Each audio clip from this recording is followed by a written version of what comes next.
तो दोस्तों पिछले 24 घंटों में ब्रिटेन के अंदर भयानक आर्थिक तबाही आ चुकी है। ब्रिटेन का खजाना ऐतिहासिक लो पर जा चुका है। मात्र 83 बिलियन डॉलर उनके पास खजाने में बचे हुए हैं। और ब्रिटेन जैसा देश जिसकी आबादी बहुत बड़ी है, जिसकी अर्थव्यवस्था भारत के बाद दुनिया में छठे नंबर पर आती है और जो अपनी जरूरत की चीजों के लिए दूसरे देशों से आयात करने पर निर्भर है, उसके लिए ये 80 बिलियन डॉलर का खजाना बहुत ही ज्यादा कम है। इसे डेंजरस लेवल में रखा जाता है। और उससे भी बड़ी मुसीबत तो ये टूट पड़ी है ब्रिटेन के ऊपर कि उनका पाउंड भयानक तरीके से धराशायी हुआ है। स्क्रीन पर आप चार्ट देखिए, ये बिटकॉइन या किसी क्रिप्टो करेंसी या फिर किसी शेयर मार्केट का चार्ट नहीं है, ये ब्रिटेन की करेंसी पाउंड का चार्ट है, जो कल कुछ मिनटों के अंदर ही बहुत ही बुरी तरीके से गिरी है। और सबसे हैरान करने वाली बात तो ये है कि अब से कुछ समय पहले तक ब्रिटेन का पाउंड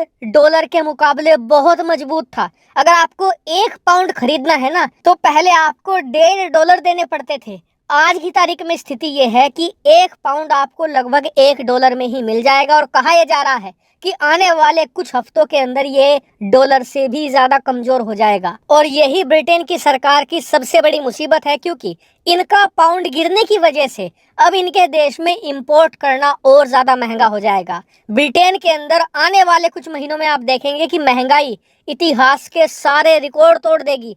आप खुद पढ़ेंगे, ब्रिटेन के अखबार लिखेंगे कि महंगाई ने 80 साल का रिकॉर्ड तोड़ दिया, 100 साल का रिकॉर्ड तोड़ दिया। कुछ ऐसी ही चीजें आने जा रही हैं ब्रिटेन के लिए। और आप लोग ये भी जान लीजिए कि जो मैंने अब तक आपको बताया है ये तो सिर्फ ट्रेलर है। अभी आप जनवरी का महीना आने दीजिए, जब ब्रिटेन के अंदर सर्दियां पीक पर चली जाती हैं।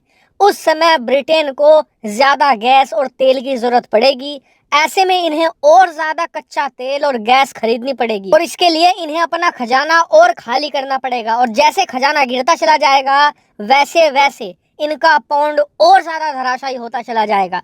और आप देखेंगे कि ब्रिटेन एक भयानक आर्थिक संकट में ऐसा फंसेगा कि निकलने में सालों लग जाएंगे। हालांकि आप कहेंगे कि इन सब का कारण क्या है, तो कारण है ब्रिटेन की जनता। अब आप कहेंगे कि यार ब्रिटेन की जनता ने ऐसा क्या कर दिया, तो मैं आपको अभी पूरा मामला समझा देता हूँ। दरअसल अब से कुछ महीने पहले ब्रिटेन के अंदर प्रधानमंत्री बोरिस जॉनसन ने इस्तीफा दे दिया था।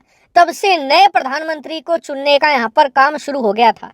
मेन यहाँ पर 2 ही कंटेंडर थे, पहले ऋषि सुनाक और दूसरे लिज ट्रूज। अब शुरुआत के कुछ महीनों में ऋषि सुनाक ने जबरदस्त लीड बनाई हुई थी। लग रहा था कि ऋषि सुनाक यहाँ पर प्रधानमंत्री बन जाएंगे, लेकिन ऐन वक्त पर जो उनकी प्रतिद्वंदी थी लिज ट्रूज, उन्होंने ऐलान ही कर दिया कि अगर मैं प्रधानमंत्री बन गई तो मैं टैक्स में भारी कटौती कर दूंगी, जनता की मौज आ जाएगी, आपके पास पैसा ही पैसा होगा। और इसी ने सारा खेल पलट कर रख दिया। दरअसल ब्रिटेन के अंदर 2 मेन पार्टी हैं, पहली लेबर पार्टी और दूसरी कंजर्वेटिव पार्टी। और इस समय कंजर्वेटिव पार्टी के पास ही बहुमत है और इसीलिए प्रधानमंत्री बने थे बोरिस जॉनसन। उन्होंने कुछ कांड की वजह से इस्तीफा दे दिया। ऐसे में कंजर्वेटिव पार्टी के जो मेंबर थे वही ये तय करते हैं कि अपना नया लीडर किसे चुना जाए। अब जो कंजर्वेटिव पार्टी के मेंबर हैं वो अपने इलाकों में जाते हैं, वहां के लोगों से पूछते हैं और जनता का रुख जिस नेता की तरफ ज्यादा होता है उसी को वोट देकर अपना लीडर मानते हैं।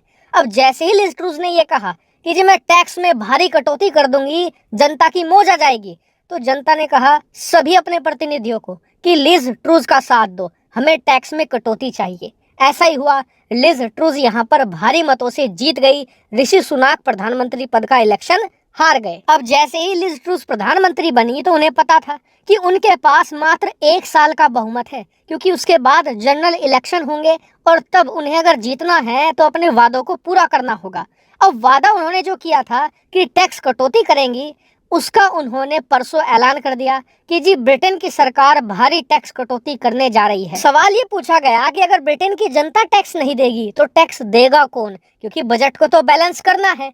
तो इस पर सरकार ने कहा कि ये टैक्स हम अपनी जेब से देंगे। अब सरकार कहां से लाएगी पैसे, तो जवाब था कि सरकार और कर्ज उठाएगी दूसरे देशों से।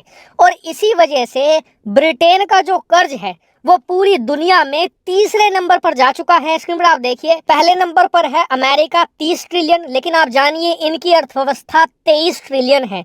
बात करें चीन की तो 13 ट्रिलियन का कर्ज है, लेकिन अर्थव्यवस्था 18-19 ट्रिलियन है। तो यानी कि इन दोनों देशों को दिक्कत नहीं है, दिक्कत है ब्रिटेन को।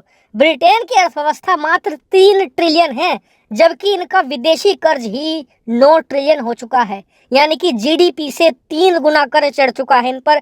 और इसीलिए ब्रिटेन के जो निवेशक थे वो घबरा गए कि जी हमारी सरकार तो भस्मासुर बन चुकी है, अपनी अर्थव्यवस्था को खुद कंगाल करने की कगार पर आ चुके हैं सिर्फ इलेक्शन जीतने के लिए। और इसीलिए पिछले 48 घंटों में ब्रिटेन के निवेशक खुद अपनी मार्केट से पैसा निकालकर अमेरिकी मार्केट में डॉलर के अंदर अपने पैसे को सुरक्षित कर रहे हैं। और जो विदेशी निवेशक थे जिन्होंने ब्रिटेन में अच्छा खासा निवेश किया था, वो भी पैसा निकाल रहे हैं। और इसी वजह से इनका खजाना भी गिर रहा है और इनका जो पौंड है उसकी वैल्यू भी कम हो रही है, क्योंकि पौंड की डिमांड बहुत कम है। सभी लोग पौंड को बेच रहे हैं, खरीदने वाला कोई नहीं है। वहीं ब्रिटेन के आम लोग और जो बड़े बड़े सेलिब्रिटी हैं सब ऋषि सुनाक की बात को याद कर रहे हैं।